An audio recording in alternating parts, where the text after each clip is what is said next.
Di dalam perjalanan, Alira berpikir bagaimana caranya besok dia ke kampus. Karena uangnya sudah tidak ada lagi setelah membayar ongkos taksi yang sedang dia naiki itu. Dan dia pun tidak mau berbicara, apalagi meminta uang sama Fahri yang sudah mengatainya dan membuatnya merasa sangat kesal. Aku gak akan berbicara sama dia. Aku juga punya harga diri. Enak aja katain penampilanku macam orang gila. Gerutu Alira dalam hati. Aku minta kirim sama ayah saja. Jangankan ongkos taksi, beli mobil pun pasti ayah kirim. Gumam Alira setelah mendapatkan ide. Non udah nyampe? Suara supir taksi mengagetkan Alira. Oh, iya bang, maaf ya. Jawab Alira sambil tersenyum dan langsung turun dari taksi. Gak apa-apa non, tapi saran saya, cewek cantik itu jangan terlalu melamun non, nanti disambar roh halus loh. Ih si abang, bikin aku takut saja. Jawab Alira. Maaf ya non, cuma kasih saran, kata supir taksi itu. Iya bang, gak apa-apa, makasih atas sarannya. Jawab Alira sambil melangkah pergi. Alira berjalan memasuki halaman kampus dan dia melihat Fahri dan teman-temannya sedang mengobrol di parkiran.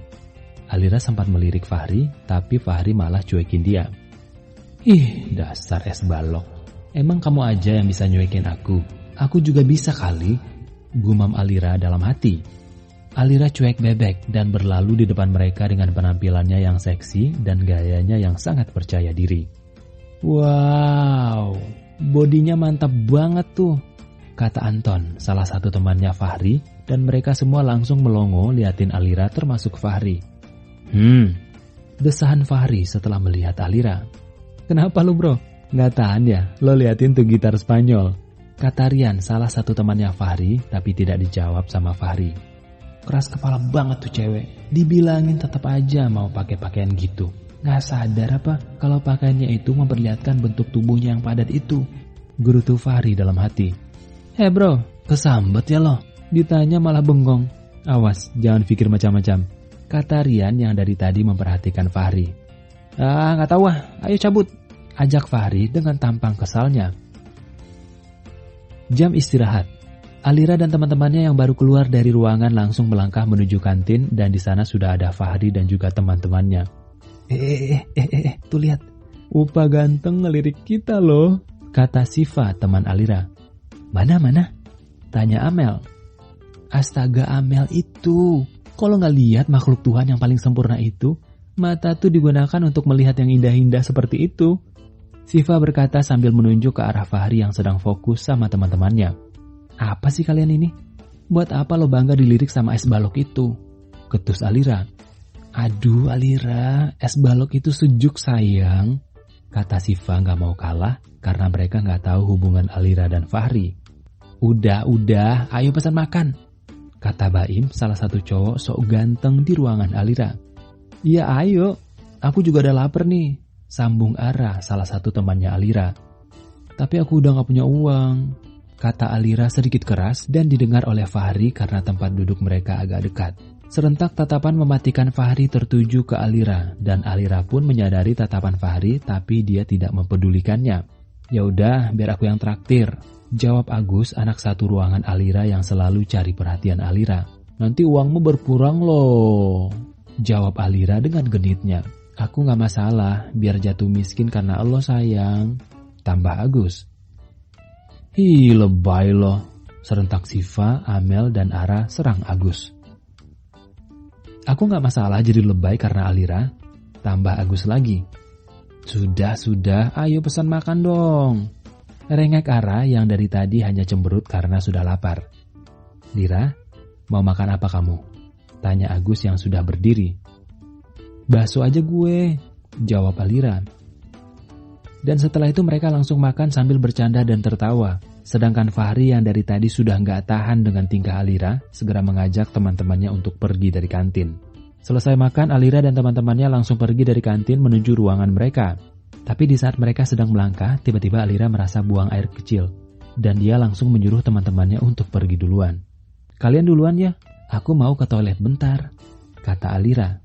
Mau ditemenin, tawar Agus.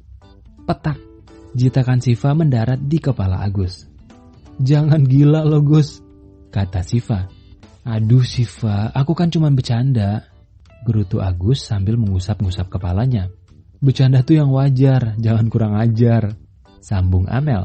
Sedangkan Alira dia langsung berlalu meninggalkan teman-temannya yang lagi asik bertengkar karena dia sudah kebelet. Dan di saat dia masuk toilet, tanpa dia sadari sudah ada yang menunggunya di luar.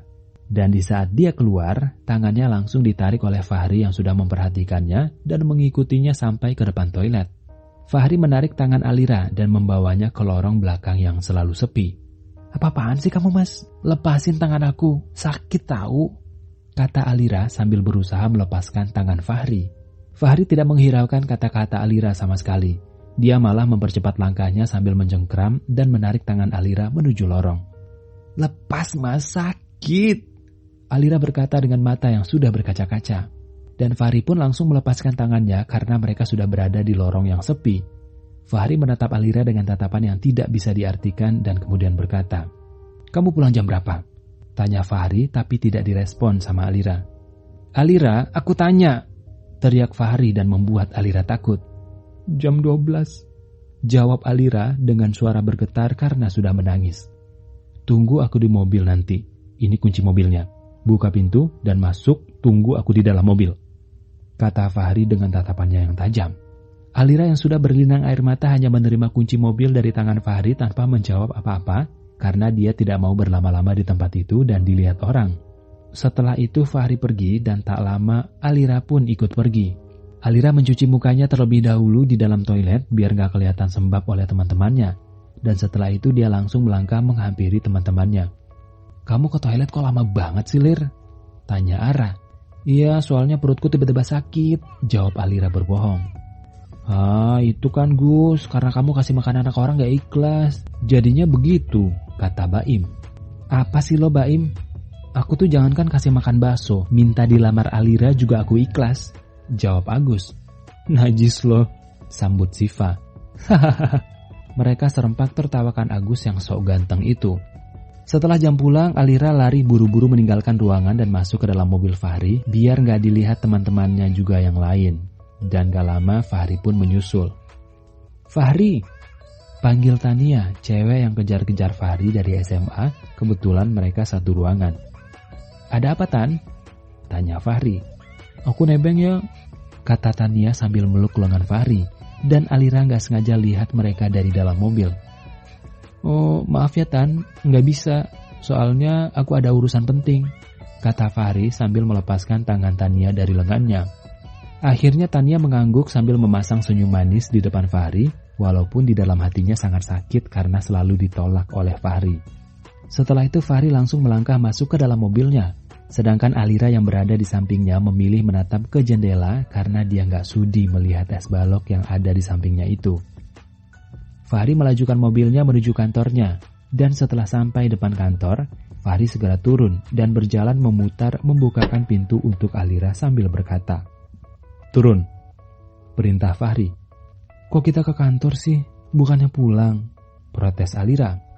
Tanpa menjawab perkataan Alira, Fahri langsung menarik tangan Alira dan membawanya menuju lift.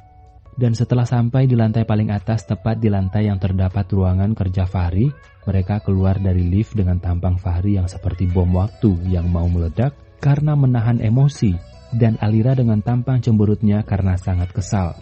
Fahri kembali menarik tangan Alira dan membuat pegawai-pegawai yang ada di situ jadi bingung menatap mereka.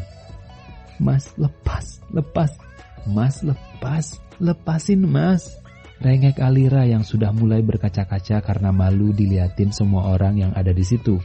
Tapi Fahri tidak peduli, dia tetap menarik tangan Alira dan masuk ruang kerjanya kemudian menyandarkan Alira ke dinding sambil menatap Alira dengan tatapan yang tidak bisa diartikan. "Lepaskan aku mas, mengapa kamu seperti ini padaku?" tanya Alira sedikit berteriak. Fahri yang tambah kesal dengan teriakan Alira barusan kembali menarik tangan Alira dan membawanya menuju kamar ganti atau kamar tempat Fahri beristirahat di kantor yang terdapat di dalam ruang kerjanya itu. Di saat mereka sudah berada di dalam kamar tempat istirahat Fahri itu, Fahri dengan segera langsung menutup pintu dan kembali menarik Alira. Dan tanpa mereka sadari, rok Alira terjepit pintu sehingga membuatnya robek sampai ke pangkal paha Alira.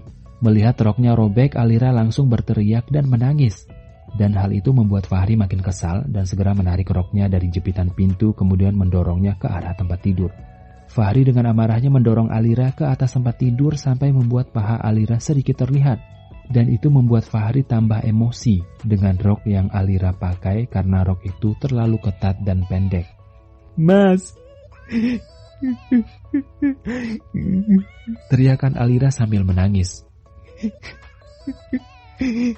Alira cuma bisa menangis dan mencoba menutupi pahanya dengan selimut yang ada di situ.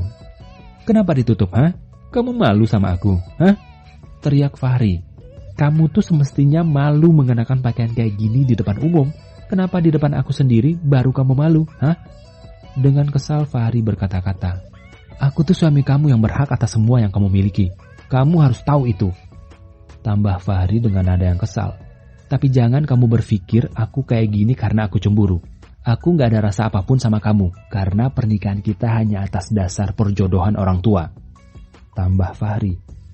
"Terus, aku harus gimana?" tanya Alira. "Apa aku harus nahan lapar karena gak ada uang? Atau aku harus mengemis di jalanan biar bisa makan, ha?"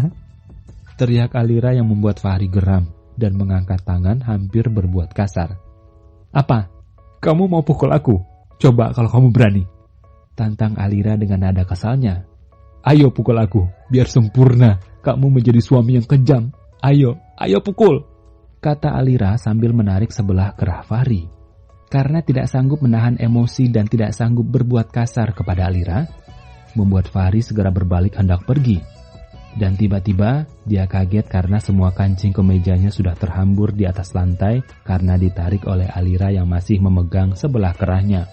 Seketika tatapan Fahri yang tajam menuju kepada Alira yang berada di hadapannya itu.